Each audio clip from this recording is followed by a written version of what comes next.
ভারতের হরিয়ানা রাজ্যের সোনিপাতে পুলিশ একটি খাল থেকে শীতল চৌধুরী নামের এক মডেলের গলা কাটা লাশ উদ্ধার করেছে। ঘটনায় জড়িত থাকার অভিযোগে তার প্রেমিক সুনীলকে গ্রেফতার করেছে পুলিশ, যিনি জিজ্ঞাসাবাদে হত্যার কথা স্বীকার করেছেন বলে জানিয়েছে পুলিশ।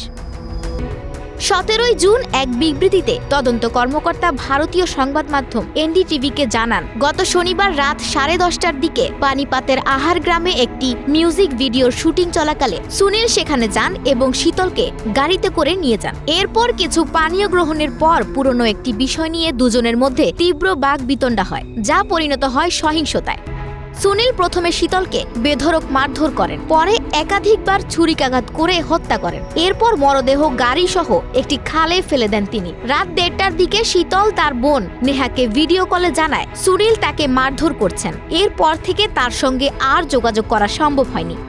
এরপর গত রোববার সোনিপাতের একটি খাল থেকে সুনীলের গাড়ি উদ্ধার করে পুলিশ। গাড়িতে শীতলের কোনো খোঁজ না মেলায় দানা বাঁধে সন্দেহ। সুনীল তখন দাবি করেন অসাবধানতাবশত গাড়িটি খালে পড়ে যায়। তিনি সাঁতারে কোনো মতে বাঁচলেও শীতল ডুবে যান। এরপর তিনি হাসপাতালে ভর্তি হন। পরে সোমবার পানিপাত জেলার খারখোদার রিয়ালাইন্স খাল থেকে গলা কাটা এক নারীর মরদেহ উদ্ধার করা হয়। একাধিক ছুরিকাঘাতের চিহ্ন ছিল মরদেহে।